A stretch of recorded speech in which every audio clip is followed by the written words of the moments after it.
selamat pagi anak-anakku sekalian. Selamat hadir di SMA Tugu Jambi. Semoga Anda bisa belajar dengan baik ya. Nah, kita akan belajar pelajaran sejarah Indonesia atau sejarah wajib ya. Saya akan mengajar di kelas 10 tapi hanya sebagian. Nama saya adalah Ibu Susi Wijaningsih. Untuk kelas yang lain akan dibantu oleh Ibu Fazna Paramita Gerhana. Nah, kalau kita belajar sejarah, saya tanya dulu, siapa yang tahu apa arti kata sejarah? Betul, bahwa sejarah itu berasal dari bahasa Arab sajaratun. Apa arti sajaratun? Ada yang bisa? Ini artinya adalah pohon ya. Kenapa disebut pohon? Di sana tergambar ada akar, ada batang, ada daun. Apa maknanya? Inilah, ada 3 dimensi yang dihadapi oleh pohon. Apa aja? Pohon memiliki unsur akar, ada di dalam tanah, melambangkan masa lalu. Batang ada di atas tanah, melambangkan masa kini. Buah atau bunga melambangkan masa yang akan datang ya. Jadi digambarkan sebagai pohon karena sejarah itu terkait dengan masa lalu, masa kini, dan masa yang akan datang. Contoh kita sendiri ya.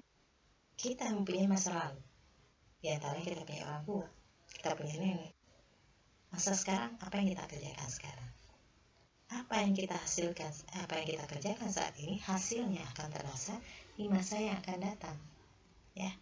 Jadi kesimpulannya, sejarah adalah kejadian atau peristiwa yang terjadi pada masa lalu.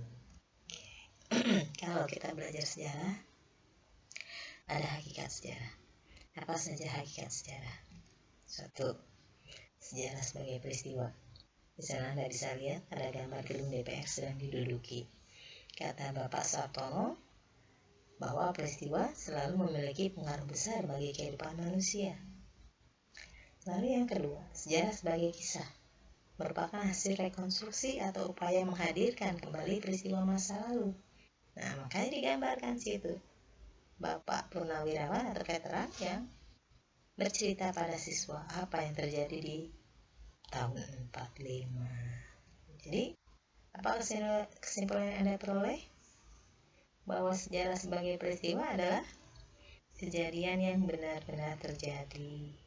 Sejarah sebagai kisah, kejadian yang terjadi tadi dikisahkan atau diceritakan kembali. Lalu berikutnya di sini ada sejarah sebagai ilmu.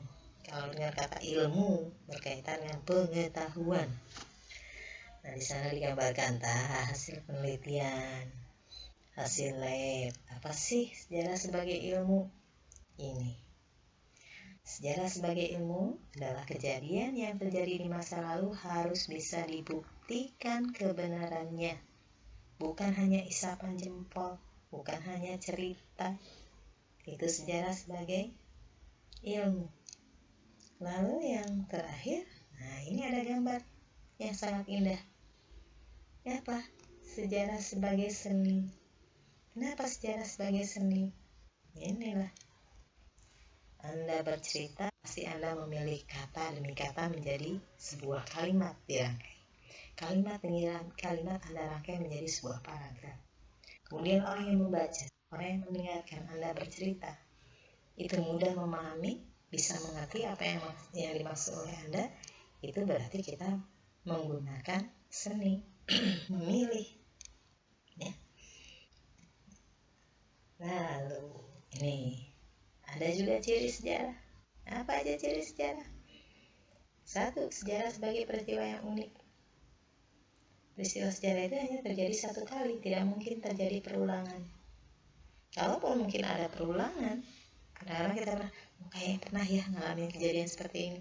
Pasti waktunya berbeda, tempatnya berbeda, pelakunya pun berbeda. Lalu peristiwa abadi.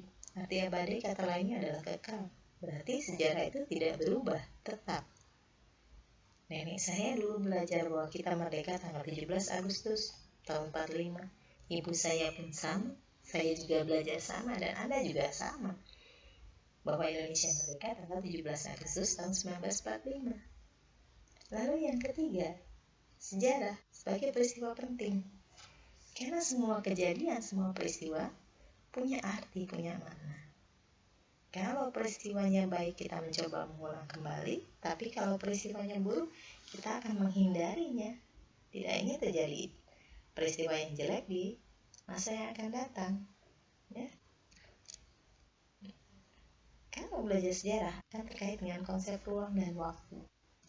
Nah, ruang dan waktu, dimensi ruang dan waktu menunjukkan peristiwa sejarah sebagai peristiwa yang khas dan unik. Ya, tempat tertentu. Konsep ruang, tempat terjadinya suatu peristiwa, cakupan pembahasannya. Nah, ini kajian sejarah berdasarkan ruang. Ruang adalah ruang kotak, terjadi di sebuah kotak. Sejarah pedesaan terjadi di sebuah desa, atau sejarah lokal terjadi di satu wilayah, akan berbeda dengan daerah lain. Contoh, proklamasi kemerdekaan diawali dari peristiwa Rengas Dengklok. Nggak ada daerah lain, hanya ada di Jawa Barat, ada di Rengas Dengklok. Bagaimana Pak Karno, Pak Hatta dibawa ke wilayah Rengas Dengklok untuk mempersiapkan proklamasi kemerdekaan? Itu sejarah lokal. Lalu kalau bicara sejarah nih, ruang waktu, Anda bisa lihat waktunya, jamnya. Apa konsep ruang waktu dalam sejarah? Satu, menandai sebuah peristiwa bersifat unik, hanya terjadi satu kali, tidak mungkin terjadi perubahan. Yang kedua, menerangkan kapan terjadinya peristiwa. Lalu yang ketiga, menjadi pembeda antara sejarah dengan mitos, karena bisa dibuktikan kebenarannya. Dan yang terakhir, kondisi, menandai kondisi suatu zaman. Ya. Bicara tentang sejarah, kita juga bicara konsep diakronik. Apa diakronik? Tentu peristiwa berkembang berdasarkan waktu. Lalu memandang peristiwa sejarah mengalami perkembangan dan bergerak sepanjang masa. Apa sih arti diakronik? Ya. Ini diakronik berasal dari bahasa Yunani. Dia artinya melalui atau melampaui. Kronikus atau kronos artinya adalah waktu. Berarti berpikir diakronik, berpikir secara berurutan. Karena sejarah itu harus berurut dari awal sampai akhir. Ya? Dari mulai terjadinya sampai akhirnya. Juga kita bicara tentang sinkronik. Sinkronik berasal dari bahasa Yunani, sama seperti diakronik tadi. Sin artinya dengan, kronos artinya waktu. Jadi apa yang dimaksud dengan sinkronik? Ini luas dalam ruang, sempit dalam waktu. Ruangnya luas, waktunya ruangnya sempit loh. Ruangnya luas, waktunya sempit. Ya? Kita belajar tentang perekonomian. Misalnya kita ingin mempelajari sejarah Indonesia, apa yang kita kaji? Ambil satu titik tema. Kita belajar tentang perekonomian, berarti kita membahas perekonomian Indonesia dari awal merdeka sampai tahun 2012. Sampai 2020 sekarang. Kalau kita bicara masalah politiknya, berarti bagaimana perkembangan pemerintahan di Indonesia dari awal tahun 45 sampai tahun 2020. Apa konsep sinkronik? Ini.